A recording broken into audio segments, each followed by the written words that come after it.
Hi, this is Rajiv and you are watching Assam Tech Videos. নমস্কাৰ অসম আজিৰ এই ভিডিঅ'টোত আমি শিকিম যদি আপোনাৰ ওচৰত এটা HDFC বেংকৰ ATM আছে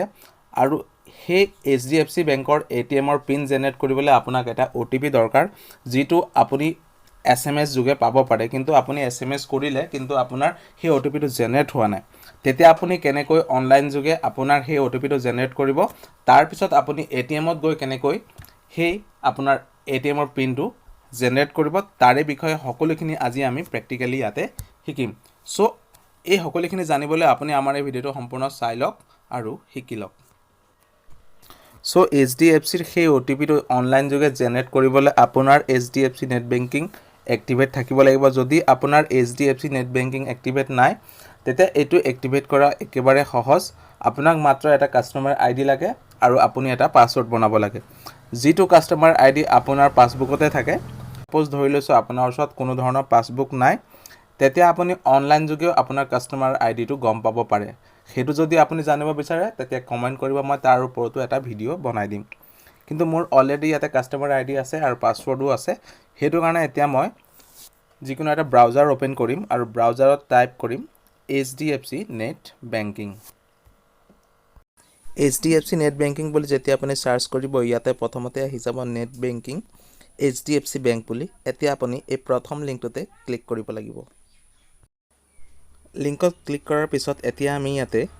কন্টিনিউ টু নেট বেংকিং এই অপচনটোত ক্লিক কৰিব লাগিব এতিয়া আমি ইয়াতে আমাৰ কাস্টমাৰ আইডিটো লিখি দিম তাৰ পিছত আমি কন্টিনিউ অপচনত ক্লিক কৰিম কন্টিনিউ অপচনত ক্লিক কৰাৰ পিছত এতিয়া আমি ইয়াতে আমাৰ যিটো পাছৱৰ্ড আছিল সেই পাছৱৰ্ডটো লিখি দিম তাৰ পিছত আমি লগইন অপচনত ক্লিক কৰিম লগইন অপচনত ক্লিক কৰাৰ লগে লগে আমি ইয়াত সাকসেসফুলি লগইন হৈ যাম এতিয়া আমি ইয়াতে এটা কাৰ্ডছ বুলি অপচন আছে সেই কাৰ্ডছ অপচনত আমি ক্লিক কৰিম ইয়াতে ক্লিক কৰাৰ পিছত আপুনি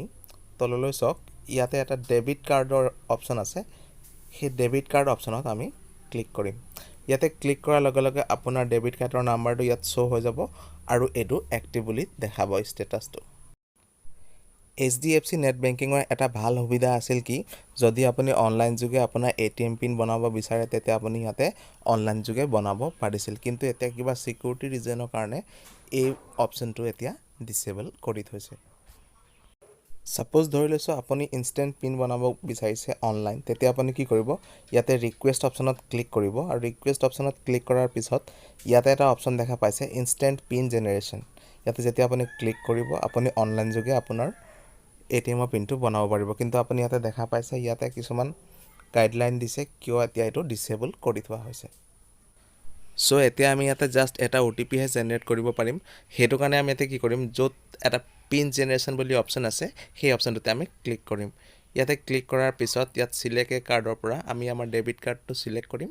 তাৰ পিছত আমি কন্টিনিউ অপচনত ক্লিক কৰিম কন্টিনিউ অপচনত ক্লিক কৰাৰ পিছত ইয়াতে আপুনি এটা ভ্যালিড ৰিজন দিব লাগিব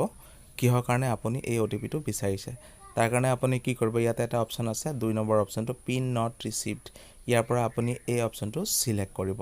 তাৰ পিছত এটা অপচন আছে আপোনাৰ মোবাইল নাম্বাৰটো কনফাৰ্ম কৰা ইয়াতে আপুনি চাই লব এটো আপোনাৰ মোবাইল নাম্বাৰ ঠিকে আছে নে নাই তেতিয়া আপুনি যদি ঠিকে আছে তেতিয়া আপুনি ইয়েস অপচনত ক্লিক কৰিব তাৰ পিছত আপুনি ইয়াতে টাৰ্মছ এণ্ড কন্ডিশনটো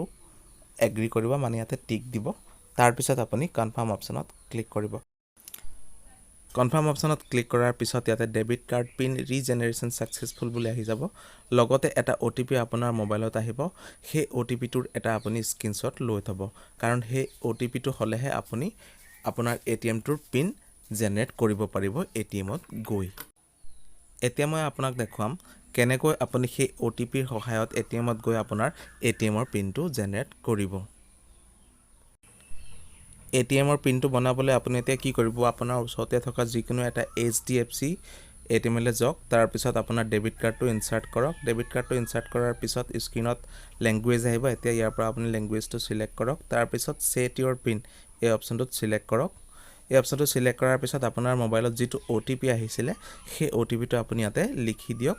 তাৰ পিছত আপুনি কনফাৰ্ম অপচনত ক্লিক কৰি দিয়ক কনফাৰ্ম অপচনত ক্লিক কৰাৰ পিছত আপোনাৰ যি ৰেজিষ্টাৰ্ড নাম্বাৰ সেই ৰেজিষ্টাৰ্ড নাম্বাৰটো আপুনি ইয়াতে লিখি দিয়ক লিখাৰ পিছত ইয়াতে আপুনি জাস্ট কনফাৰ্ম অপচনত ক্লিক কৰি দিয়ক কনফাৰ্ম অপচনত ক্লিক কৰি দিয়াৰ পিছত এতিয়া আপোনাক ইয়াতে 4টা ডিজিটৰ যিকোনো এটা ATM পিন বনাব লাগিব আপোনাৰ ইচ্ছা অনুসৰি আপুনি 4টা ডিজিটৰ এটা ATM পিন বনাই লওক সেই 4টা ডিজিট লিখাৰ পিছত আপুনি এই 4টা ডিজিট আকৌ এবাৰ লিখি ইয়াক কনফাৰ্ম কৰি লওক 4টা ডিজিট আকৌ এবাৰ লিখাৰ পিছত আপোনাৰ যি ATM পিন এটো সাকসেসফুলি জেনাৰেট হৈ যাব আৰু ইয়াতে স্ক্ৰিনত আপোনাৰ ATM পিন সাকসেসফুলি জেনাৰেট হ'ল বুলি ইয়াতে নোটিফিকেশন আহি যাব আশা কৰিছো এই ভিডিওটো আপোনাক কিবা এটা শিকালে যদি ভাবিছে কিবা এটা শিকিলো তেতিয়া ভিডিওটো এটা লাইক কৰি দিব লগতে এই ভিডিওটো নিজৰ ফ্ৰেণ্ডৰ সৈতে শেয়াৰ কৰি দিব আৰু এনে ধৰণৰ ইনফৰ্মেটিভ ভিডিও সদায় চাবলৈ আমাৰ এই চেনেলটো সাবস্ক্ৰাইব কৰি কাষতে থকা বেল আইকনটো প্ৰেছ কৰি অন কৰি ল'ব যাতে মই যেতিয়া এটা ভিডিও আপলোড কৰো আপোনালোকে সেই ভিডিওটো সৰ্বপ্ৰথমে চাবলৈ পায় ভিডিওটো চোৱাৰ বাবে আপোনাক অশেষ ধন্যবাদ জয় আই অসম